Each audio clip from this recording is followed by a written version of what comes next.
Hey guys, my name is Neely Hammond, and today I'm going to be telling you about why I don't think we should have the death penalty. The three main reasons for me is I think that it's morally wrong, it violates our human rights, and it's irreversible. The death penalty originally started in the 18th century, and I think that our world has come such a long way since then, and I don't think that this is a reasonable punishment, and I think that it should change as well. Overall, the death penalty is just morally wrong. Many states and countries don't have it and have abolished it and recognize it as inhumane. Taking a life as a punishment is inhumane, and violence doesn't bring justice. I think it just promotes more violence. The death penalty violates our basic human rights. The right to life is fundamental, and the death penalty directly violates it. International organizations have also condemned it as cruel and degrading punishment. The justice system is flawed, and death sentences are often biased based on race, class, and quality of legal defense. No matter how bad of a crime you committed, I don't think that you should be killed for it. I think that you should just sit there and serve your time. And I also think it doesn't make sense to punish a murderer with murder.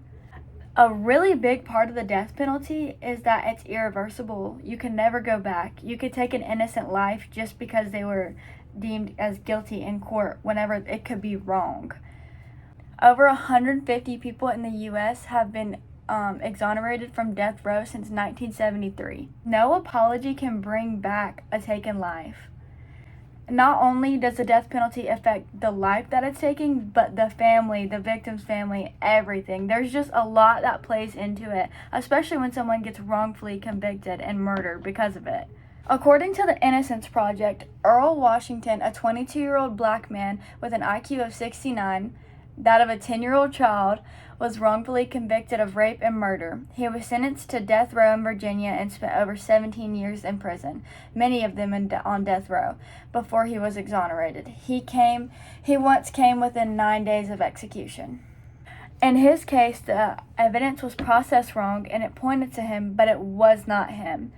He had mental disabilities, which when the police were questioning him, they kind of manipulated him into saying that he did it. He also had really bad legal defense. But then later, years and years and years later, DNA tests on the crime scene evidence proved that he was not the attacker. But he still remained in prison for years before finally being killed in 2000. The death penalty is also ineffective. It's been proven that the death penalty does not stop more crime from happening. Most of the time when a criminal commits an act, they're not thinking about the punishment that they're going to get, or death penalty, the time. And there's no evidence directly stating that the death penalty lowers crime rates, and taxpayers actually spend a lot of money on the death penalty. Not only does the death penalty affect the person, but it affects all of the U.S. The taxpayers spend a lot of money on it because of the long trials and appeals. Many people that are wrongfully executed leaves us questioning and not trusting the government or the courts.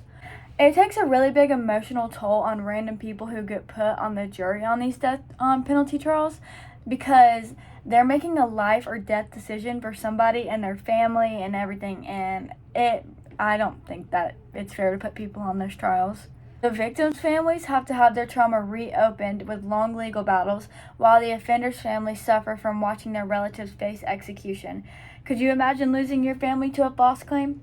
In conclusion, I think the death penalty is not okay, and it violates all of our human rights, and there's no reason for it.